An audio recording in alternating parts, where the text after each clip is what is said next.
In 2006, South African philosopher David Benatar published his controversial book, Better Never to Have Been, where he argued that under any circumstances, it is immoral to have children.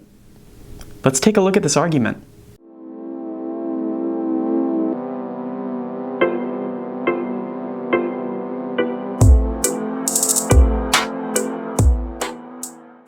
This philosophical position that it is harmful to bring someone into existence is called anti-natalism. First off, I want to say that David Benatar is making a logical claim about an ethical stance here. He is not simply stating some sort of opinion or hot take, and he even acknowledges in his book, no, people aren't going to stop having children, obviously. He is making a claim about ethics here and about deductive logic. So Benatar's overarching general claim here is that by bringing someone into existence, you are causing them harm or pain.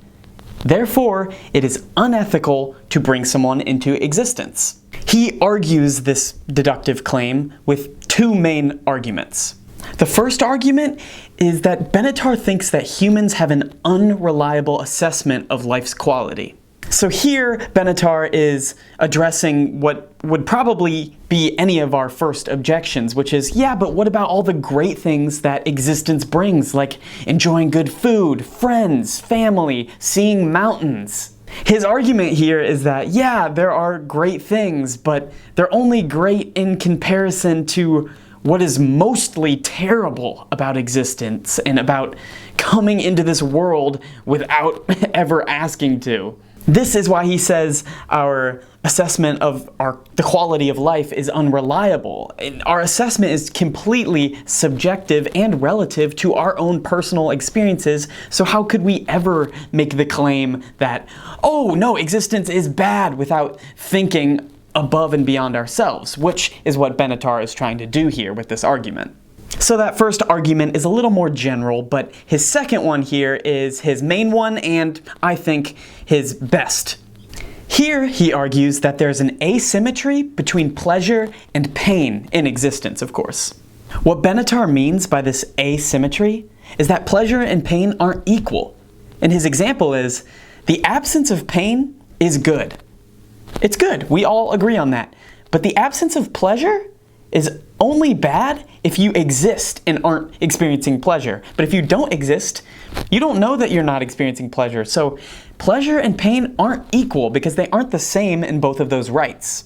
And this is why Benatar argues that it is harmful and unethical to bring someone into existence. By bringing someone into existence, you are subjecting that person to pain. And yes, you might be subjecting them to pleasure, but that person, if they didn't exist, wouldn't be missing out on any pleasure because they wouldn't be there to experience the absence of that pleasure.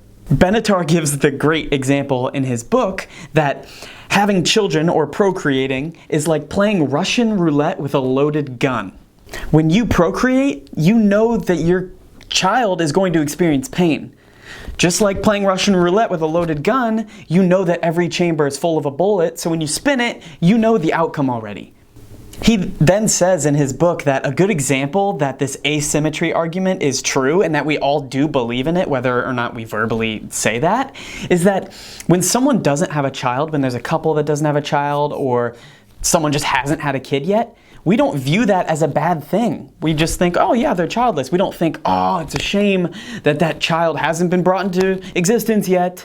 He thinks this is a good example that we internally already think that non-existence isn't a bad thing because they're not experiencing pain. So we have looked at Benatar's anti-natalist views and his asymmetry argument. Well, what did some critics think? Well, philosopher Eugen Nagasawa thought, okay, there's great philosophy going on here, great logic, but why, David Benatar, are you framing this as a positive thesis? Okay, let's not have children. This is horrible to exist. Instead of framing it as a sort of philosophical puzzle to be solved. So this critique is kind of, I call it the framing critique, that the framing of Benatar's problem could be considered wrong. Instead of using this ethical problem, this asymmetry argument, to create sort of a pessimistic view of the world, we should use it to try and create something that is positive and use it as a puzzle to maybe get to some closer truth about why humanity is good. Because after all, we're humans. Another critique, and possibly a critique that I'm going to play part in because I am thinking about this just as I'm making this video, is that I think this asymmetry argument could be reversed if you look at it from a certain point of view. And that is that I'm going to agree with Benatar's first point, that humans have an inadequate assessment of life's quality. But if it is inadequate, then Benatar's could be inadequate in that pain is something that far outweighs pleasure. It could be that it's inadequate in that it's the other way, and that the pleasure we experience by existing is so miraculous and spontaneous, not only because, you know, it's awesome to do things that involve existing, but also that it's so rare when you look at the data of genetics and the possibilities of you even being here, that far outweighs the pain that we experience in this life. And that our inadequate assessment that Benatar so argues for in his book is just an example that we can't even weigh bad versus good, pain versus pleasure accurately, so why should we agree with his asymmetry argument when it very well could be the reverse? And I think it's worth stating that a lot of Benatar's critics, like bioethicist David deGrazia and just everyone, they all respect his work. This isn't some sort of opinion piece or some troll piece about let's, you know, burn down the world and whatever. He's really trying to do good philosophy here, and he has good deductive arguments for his reasons.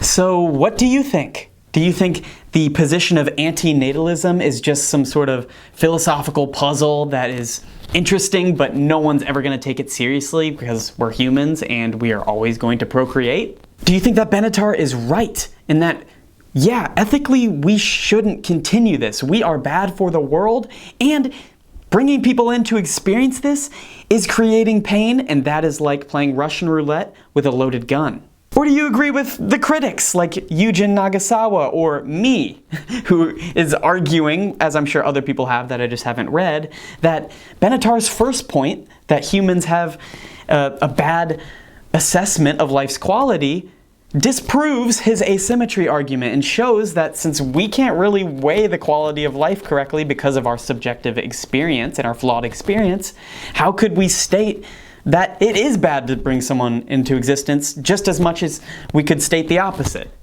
Whatever it is you think, please let me know in the comments because I'm eager to hear about your thoughts on this. And as always, let's keep the conversation going.